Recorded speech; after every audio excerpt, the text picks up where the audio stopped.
Yes guys, you're reading the title properly. I did switch to the iPhone 12 Pro Max for 2 months. And some of you are going, you are an Android user. Yes, I am, I know. But again, thank you for watching this video. And if you're joining us for the first time, definitely hit the subscribe button and the notification icon. Now, I did switch over to an iPhone 12 Pro Max for 2 months, but I'm also someone that carries 2 devices at the same time. So it was a bit easier for me. I still had my Android device, but I did most of my work on the 12 Pro Max. Now you're wondering, okay, why the 12 Pro Max? Why not the iPhone 12, 12 Pro, or 12 mini? Well, first off, I learned from a video I did last year on the iPhone 12 Pro and Pro Max 5G that the Pro Max was the way to go. Because using 5G on this device, one thing I did notice was battery life, and that's something that of course I'm quite concerned about because I'm a power user. It doesn't matter what device I use. But also, screen size. It's a big device and I like large devices, and honestly, everyone should have a large device. Now, the screen size is 6.7 inches, and for me, this does a really good job at allowing me to do a lot of things together at once, which is great. I also like the fact that it's got a bigger battery. I also like the fact that we know that it has 6 gigabytes of RAM. So the things I like to do, like gaming and all this kind of functionality, I can do more of that with a device this size. I'm okay with the size, I'm okay with the grip. I do like the design, I think it's much better. And I love the fact that when you place it on a table, it can stand on its own, freestanding, which is nice. And I will preface this, I did get this device from Apple. They are not paying me in any way, if some people are thinking that way with this video, but I wanted to see what that experience was for an Apple user. Now, Daniel, who's behind the camera, he's an Apple user. At least he switched over to an iPhone, using the iPhone 12 mini, and he loves it, he enjoys it. He actually showed me a few tricks recently to use this device. But I want to start off with the first thing that I enjoy the most, which of course is gaming. How does gaming handle on the iPhone 12 Pro Max? So, as you guys know, gaming is very important for me, and it doesn't matter what device I use, I like to do a lot of gaming, especially mobile gaming on the go. Now on the iPhone, gaming is threefold. You can play games through Apple Arcade, which has a lot of good quality games, maybe not the games that I would like to play all the time, but it's a nice subscription service that I've come to enjoy. Honestly, I thought it was going to be terrible, but it works well. And again, the larger real estate here does a really good job. Then of course you can play standard games off the App Store. And of course, in my case, it's a lot of PUBG Mobile, Call of Duty Mobile, no Fortnite. If you have it already on your device, then you're lucky. But being able to play those games and play it effectively has been, it's been really good. Now the one thing I will mention is that the iPhone, while it can play games really well, it runs really hot. I mean, it runs very hot when you're playing games for a long period of time. I would say honestly, within 15 to 30 minutes, it starts raising temperatures that are just super high. So it's something to take note and something I don't like, especially when I play on long sessions. So it makes sense using something like this. This is the Backbone controller, which I have a video on my gaming channel, Board Gaming, go check it out. I do like it, works well for the iPhone. Now the third part, of course, is game streaming services like, Xbox Game Pass or Stadia or GeForce Now. Now you can't play off apps directly off the App Store for those services, but you can use web apps. Now I've been using Stadia's web app. I'm waiting for Xbox Game Pass, and Stadia web app works pretty well through Safari. You can pin it on your desktop. It's a bit of an annoyance, but I honestly say it works well. It's a good workaround. And even though Apple has tried to limit that progression in some form or fashion, I'm glad there's some way to make it work. The gaming experience in the iPhone is really good. A lot of people ask, what about graphically intensive games like Genshin, Impact, which yes, you can run that effectively at almost 60 frames per second constantly. Those are the kind of things you'll see on the iPhone. Audio is also really good to hit the kind of sound you're looking for. And I think in general, if you're a gamer, you would like the experience on here.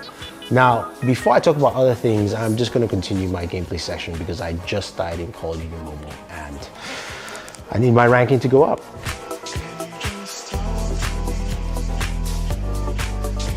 So using the iPhone day to day, there's some things that really work well on the iPhone 12 Pro Max and the iPhone in general. I'll start off simply with the camera.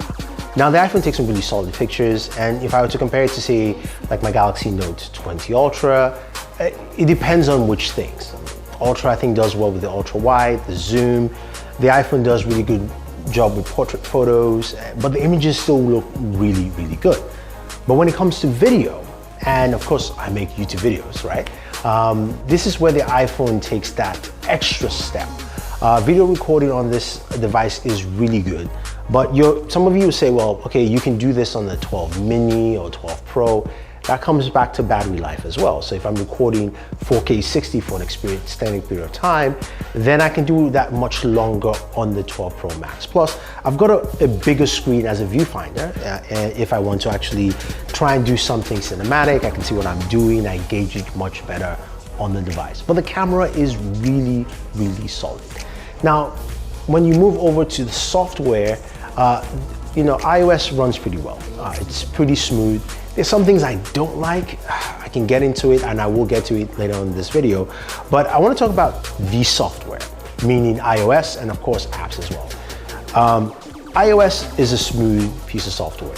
And I do like the inclusion of the app library on here, which is more like the app tray on Android, so I'm using it more in that fashion. I like the fact that it tries to group things and guess the way your thing should be, like in social, entertainment, creativity. It misses a few things, but it's still quite knowledgeable for me to find the things I'm looking for, right? You've got your notification center, which honestly needs to be fixed. I am tired of swiping through every notification I get, which is quite a lot. And that kind of thing needs to be sorted out. But when you come to the applications, this is where you have a lot of benefits using an iPhone. So for instance, I'm using an app called Clubhouse. It's a new social network. I'm not getting paid for it or anything, but I'm enjoying using it. And I can only use it on the iPhone. So you get that quite a bit where certain things work better on an iPhone. So apps have early access on the iPhone like Clubhouse. I also have certain apps that just work well, like say Instagram, where certain things in Instagram just work better on the iPhone than on an Android device, even my Galaxy. Those are the kind of things that frustrate me as an Android user, and coming over and using the iPhone more, I'm going like, come on guys, like seriously. The ability to use the software quite effectively because of the closed ecosystem says a lot about what Apple can do. Now, you have different accessories you can use with the iPhone. And of course, you've seen my videos with the AirPods Pro, as well as also the AirPods Max. Now, both of them are great audio solutions for the iPhone. I wish I could use my other headphones that I have over there, but I don't get the full benefits from it. As an Apple user, I can see the beauty of having that connected ecosystem of saying, oh, I can switch from one device to the other, like my MacBook or my iPad, and I don't have those things, or at least I don't personally own those things. But I can see the appeal there, but for me, it's really not that appealing. So if someone were to ask me how do I feel about the connectivity between all those devices, I'll say, well, it's nice, it's just not for me.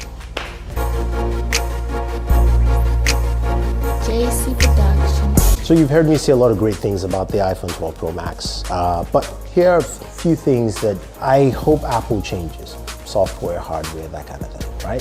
So first thing I want to talk about is battery life. It is definitely much better on the 12 Pro Max, but as a power user, I've realized that it still doesn't last me as long as it should. And that's something that I would like to see increase. I just like more battery life. And for the things I do, especially when editing video on the device and moving forward, which is something I actually forgot to mention earlier, is the fact that I do a lot of editing of my TikToks and my Reels on my iPhone because of course of that camera. So I really would like longer battery life to take more advantage of those kind of functionalities on there.